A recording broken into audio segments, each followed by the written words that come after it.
Okay, so for the longest time I thought my full-time job was the reason why I couldn't succeed on YouTube. And obviously I have less time, I have less energy, and every video is squeezed into whatever hours I have at the end of the day. And if you're in the same situation, quitting probably feels like the obvious situation. Maybe you've got a couple months savings and you're thinking, if I just quit my job and give myself 6 months, finally I can go full-time on YouTube and surely I'll just grow faster. But I started to realize that having unlimited time to work on something doesn't necessarily make you more likely to succeed. And not enjoying my job is actually giving me 2 advantages I'd lose the second I quit. And the first one is constraint.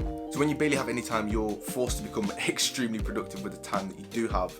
So you have to figure out what actually moves the needle and you have to ignore almost everything else. But the second advantage might actually matter even more. So every single day you spend doing a job you don't enjoy, it keeps like a fire burning in your stomach to want to make YouTube work. And these 2 things, constraint and desire, might actually be more valuable to me right now than another 8 hours a day if I did leave my job. So when you only have a few hours outside work to build your channel, you can't do everything. Like, you can't spend 5 hours watching videos about thumbnails, you can't obsess over an edit that no one's really gonna notice, and you can't chase every single idea that pops in your head just because it felt exciting in that moment. And obviously it feels annoying when you look at full-time creators and you think, well, of course they're growing faster than me because look how much time they have to focus on YouTube. So one thing that helped me the most was, instead of asking how can I get more time, I started asking what actually deserves the time I already have. And I think that question completely changed the way I approach YouTube. Because if I have 5 hours this week to make a video, then I have to make that video count. I can't just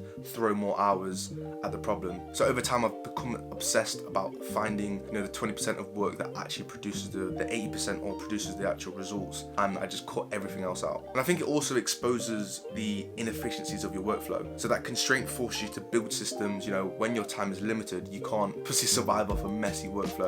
You have to figure out what can be repeated, what can be simplified, and what you can stop doing altogether. Even if I have all the free time in the world, if my process is crap, then I would actually be less productive. And I think it also changes how you learn as well. So when you have endless hours, it's so easy to spend, so many hours watching like storytelling videos, thumbnail videos, retention videos, and like just consuming everything, but you stop applying because it feels productive in just watching someone tell you how to do something. But at some point, you're just preparing to make videos instead of actually making them. But when your time is limited, you learn differently. You watch a video because you have a specific problem to fix and you apply it immediately. You're not consuming for the sake of consuming. I think you're learning with intention. And I think the same thing happens for your ideas as well. So when time is scarce and you don't have much of it, every single idea has to earn your attention. You can't just keep making videos because you've thought of something. You have to start asking whether this idea actually has demand, whether it's worth your limited hours, and whether it's going to actually move your channel forward or not. I think the idea has to earn your time. And all of that, the focus, the systems, the intentional learning, the selectivity around ideas, it all comes from constraint. And I think knowing you have to produce something in the limited time you have is such a big advantage. But there's a second advantage to hating your job, and I think it's much harder to manufacture that actual feeling. And honestly, I generally think it matters a lot more. So you can set all the goals you want, you can write them down, you can stick them on the wall, you can have a vision board, tell yourself this year is going to be different. Maybe it will, but I think there's something that hits differently about waking up every single morning and be reminded, I have a job which I fucking hate. And I feel like there's no worse feeling. But one thing that comes from this is having that fire in your belly and that desire to want to desperately change your life. So every frustrating meeting, every Sunday night dread, every day before work, coming back from a holiday, that's the worst ever. When you come back from holiday and you've got work tomorrow which you hate, it's the worst thing ever. And I think that fuel right there, that's the feeling that goes straight into the furnace. That feeling is so hard to, officially manufacture without hating some form of your existence. Like, if you loved your job, YouTube would feel optional, it'd be a side project, something you would get to eventually, I'd do it tomorrow, all of that stuff. You wouldn't build the systems because you wouldn't need to.